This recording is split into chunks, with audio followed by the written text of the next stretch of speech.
比较一下唯识古学与唯识经学。唯识古学与唯识经学这俩概念最早是吕澄先生提出来的，学术界也比较认同。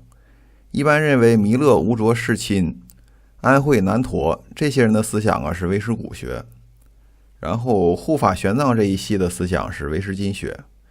也有人认为世亲晚期已经发展出唯识经学了，具体就是唯识三十颂里边已经有了唯识经学的思想。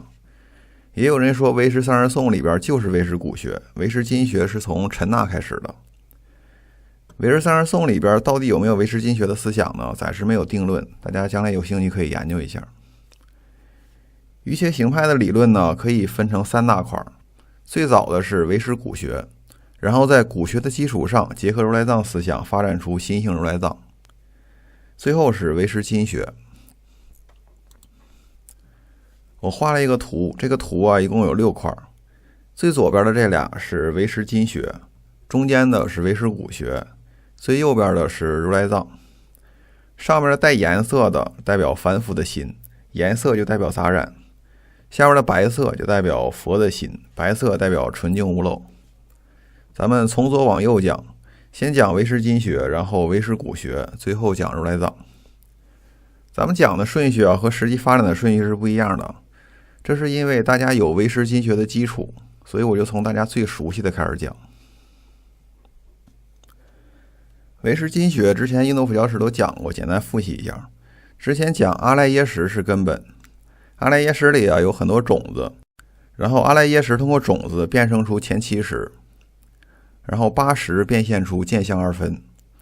这么讲呢是比较简单的说法，要是细说的话呢，第一步是种子变现出8识，然后第二步是8识转变出见相2分，而第8识的相分就包含一切法的种子。这里边比较不好理解的地方呢，就是阿赖耶识是由种子产生的，然后种子呢又是存储在阿赖耶识里的，那这俩到底谁先谁后呢？我想出一个比喻可以回答这个问题。种子就好比蜗牛，阿赖耶识就好比蜗牛壳，蜗牛生出蜗牛壳，然后蜗牛壳里边装的是蜗牛。大家可以这么理解种子与阿赖耶识的关系。唯识经学这个模型是2步变生，第一步是种子生心识，第二步是心识转变出能认识的见分和所认识的相分，这样整个世界就产生了。其实所谓的整个世界就是你自己的心识世界而已。咱们再详细说一下8识的相分。第8识的相分包含种子、根身、气世间。种子就说阿赖耶识储藏种子，根身气世间呢就说阿赖耶识能转变出根身气世间。根身就是我们的身体，气世间就是所谓的外部的物质世界，这都是阿赖耶识转变出来的。然后第7识的相分，先看这个蓝色的箭头，从第7识的相分指向第8识的见分。这个是什么意思呢？就说第7识的相分从根本上来说是第7识的心识所变生，但是在变生的时候呢，不是凭空变生，它是要参考一些东西的，以那个参照物作为基准来变生。而第7识的相分呢，就是以第8识的见分为参照物。这个可能不太好理解，我举个例子。就比如你在光线很暗的地方看到一条绳子，因为光线暗看不清，所以你以为你看到了一条蛇。那个绳子就是参照物，那个蛇就是你第7识的相分。你那个参照物是什么，跟你最后怎么理解那个参照物，这是2回事儿。第8识本来是一个能储藏种子、能支持根身、能变现气世间的那么一个东西，像一个机器一样。但是第7识就是感觉那个东西是我，所以第7识的相分就是执着第8识为我。第7识也叫莫那识，莫那识执着有我是一种什么体验呢？就是你感觉总有一个我的存在，但是你找来找去也找不到这个我到底在哪儿。一切你可以执着为自我的东西都是我的东西，而不是我本身。比如我认为身体是我，但其实我的身体是我的，而不是我本身。我执着思想是我，但思想是我的思想，而不是我本身。那我本身究竟在哪儿呢？找不到。虽然你找不到在哪儿，但你非常确定有一个我，你坚信我是存在的。你的这种坚信是从哪儿产生的？就是从第7识那儿产生的。第60的相分呢，最后说，先说前50的相分，它是参考第80的相分根身气世间，然后它生成出来的相分是直观根身气世间，外部世界是什么，它就直接看到什么。最后是第60的相分，之前讲过，第60的相分呢比较复杂，3种类型的相分它都具备，性境、代指境、独影境。第6意识它是思考分别的功能，它可以和前50同时升起，对外境有一个简单的分别。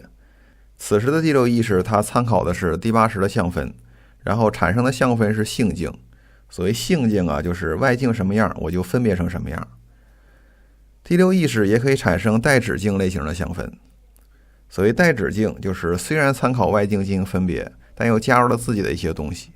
咱们日常生活中的大部分意识活动都是代指境的，比如你看到一个杯子，你就会想到这个杯子能喝水，这个杯子真好看之类的。你不仅看到外境，你还要在外境的基础上自己分别出一些东西，这种的相分就是代指境。第6意识也可以产生独影境的相分，就是不以外境为基础自己胡乱琢磨出来的东西，比如乌龟有毛、兔子有脚之类的。下面说一下80的杂染，大家看这个图我画成了黄色的，这个黄色就代表杂染。凡夫跟佛的区别就是凡夫有杂染而佛没有。先说一下杂染的分类，杂染总的来说可以分为无明和业力。因为无明所以造业，因为业力所以有轮回。无明必须以业力为中介，才能对众生的果报发生作用，所以无明是众生轮回的间接原因，业力是轮回的直接原因。虽然无明是间接原因，但从根本上来说，只有通过无明的推动，有情才会造业。所以无明实际上是众生流转生死三界的更为本质、更为内在的力量。然后业可以分成善业、恶业和无记业。善业是做好事，恶业是做坏事，无记业是无所谓好坏。比如你喝一口水，这个无所谓善恶。杂染法中包含善业和无记业，可能大家会觉得比较奇怪，为什么做好事也属于杂染法呢？因为善法虽然是做好事，但善法只能得到世间的福报，跟出世间没有什么关系。做好事是会得乐报，但是你再怎么乐，你也是蒙昧的，也是轮回六道的，所以善法也属于杂染法。当然佛菩萨修的清净善法是另一回事了，这个要另当别论的。再说无明，对无明的分类小乘大乘都讲很多。佛教修行它的核心就是要去除无明嘛，所以对无明各派都讲很多。大乘佛教讲无明主要是从二障的角度来讲。二障就是烦恼障与所知障。烦恼障是指由我执而产生的贪嗔痴等各种烦恼，使众生流转生死轮回。所知障是指由法执而产生的贪嗔痴等各种烦恼，使众生不能了解一切事物的真实本性，障碍众生的菩提妙智。烦恼障与所知障的区别呢，可以从情感与认知这方面来理解。烦恼障偏向于情感方面的烦恼，比如贪和嗔；所知障呢，偏向于认知方面的无明。但是这俩也不是泾渭分明的，可以分得那么清楚的。情感问题也可以染污认知，认知问题也可以产生情感问题。尤其是认知影响情感，这个力量是非常大的。人的情感很多时候是受认知操纵的，事儿都是一个事儿，但是根据你认知的不同，你就会表现出不同的情绪反应。你的认知很多时候是主宰了你的情绪的。